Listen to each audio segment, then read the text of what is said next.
सोचिए, अगर मैं कहूं कि जिन नंबरों को हम रोजमर्रा की जिंदगी में इस्तेमाल करते हैं, वो एक बहुत बड़ी, खूबसूरत दुनिया को बस एक छोटा सा हिस्सा है। चलिए, आज मैथ्स के इसी छिपे हुए ब्रह्मांड की सैर करते हैं। ये सवाल देखने में तो बहुत सीधा साधा लगता है ना? पर हमारी जानी पहचानी रियल नंबर्स के दुनिया में इसका कोई जवाब है ही नहीं। आप किसी भी रियल नंबर को खुद उसी से मल्टीप्लाई करके देखिए, जवाब कभी भी नेगेटिव नहीं आएगा। तो सदियों तक ये सवाल गणितज्ञों के लिए एक बंद गली की तरह था। और फिर महान गणितज्ञ आयलर जैसे लोगों ने एक कमाल का, एक क्रांतिकारी कदम उठाया। उन्होंने कहा, अगर इसका कोई हल नहीं है तो चलो एक बना लेते हैं। और बस यहीं से जन्म हुआ इमेजिनरी यूनिट आई का। आई की परिभाषा ही यही है कि वो -1 का स्क्वायर रूट है। बस प्रॉब्लम सॉल्व्ड।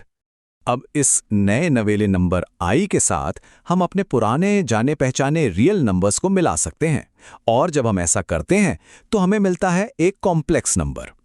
इसमें एक रियल हिस्सा होता है यानी x, और एक इमेजिनरी हिस्सा होता है यानी y, जो i के साथ जुड़ा होता है।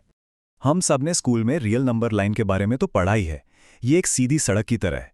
बीच में 0, दाईं तरफ पॉजिटिव नंबर्स और बाईं ओर नेगेटिव। सब कुछ एक ही लाइन में, एक ही डायमेंशन में। लेकिन अगर कॉम्प्लेक्स नंबर्स में दो हिस्से हैं, एक रियल और एक इमेजिनरी, तो वो इससे एक अकेली लाइन पर भला कैसे फिट हो सकते हैं? मतलब उन्हें रहने के लिए और जगह चाहिए। पर सवाल यह है कि कहाँ? जवाब है एक पूरी की पूरी नई डायमेंशन में। इसे कहते हैं कॉम्प्लेक्स प्लेन या आर्गन डायग्राम। और ये वाकई शानदार है। यहाँ जो हॉरिजॉन्टल लाइन है वो हमारी पुरानी रियल नंबर लाइन ही है, और एक नई वर्टिकल लाइन इमेजिनरी नंबर्स के लिए बना दी गई है। ये समझिए कि नंबर्स के लिए एक पूरा 2D मैप है। इस प्लेन पर मौजूद हर एक पॉइंट एक यूनिक कॉम्प्लेक्स नंबर को दिखाता है। तो नंबर z = x + iy ठीक उस जगह पर होता है जहां कोऑर्डिनेट्स x, y होते हैं। मतलब x हमें बताता है कि रियल एक्सिस पर कितना आगे पीछे जाना है, और y बताता है कि इमेजिनरी एक्सिस पर कितना ऊपर या नीचे जाना है। तो ठीक है, हम किसी पॉइंट तक इतना दाएं जाओ फिर इतना ऊपर जाओ कहकर पहुंच सकते हैं। लेकिन क्या इस तक पहुंचने का कोई और तरीका हो सकता है? क्या हम इन पॉइंट्स के बारे में एक अलग, शायद ज्यादा दिलचस्प तरीके से सोच सकते हैं? पहला नजरिया तो यही है जिसे हम अभी देख चुके हैं, कार्टेशियन कोऑर्डिनेट्स, x और y की वैल्यूज जो एक ग्रिड पर पॉइंट का पता बताती हैं, सीधा और सरल। पर एक दूसरा और ज्यादा खूबसूरत नजरिया भी है, पोलर कोऑर्डिनेट्स। ये कहने के बजाय कि कितना दाएं और कितना ऊपर, हम ये पूछते हैं ये पॉइंट ओरिजिन से यानी शुरुआत से कितनी दूर है और किस एंगल पे है। इस दूरी को मापांक या मॉड्यूलस कहा जाता है और इसे r से दिखाते हैं। असल में ये ओरिजिन से उस पॉइंट तक खींची गई एक सीधी लाइन की लंबाई है, और इसे हम बड़ी आसानी से पाइथागोरस थ्योरम का इस्तेमाल करके निकाल सकते हैं। और उस एंगल को कहते हैं कोणांक या आर्ग्यूमेंट, जिसे थीटा से दिखाते हैं। ये हमें दिशा बताता है कि पॉजिटिव रियल एक्सिस से हमें किस तरफ मुड़ना है। अब यहां से बात असल में दिलचस्प होनी शुरू होती है। दूरी और एंगल के हिसाब से सोचना अविश्वसनीय रूप से पावरफुल है।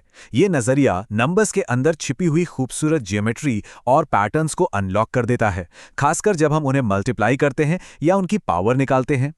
इसी दूरी और एंगल वाले नजरिए से एक जबरदस्त टूल सामने आता है जिसे द मोइवर थ्योरम कहते हैं। हो सकता है नाम थोड़ा मुश्किल लगे, पर इसका आइडिया बहुत खूबसूरत है।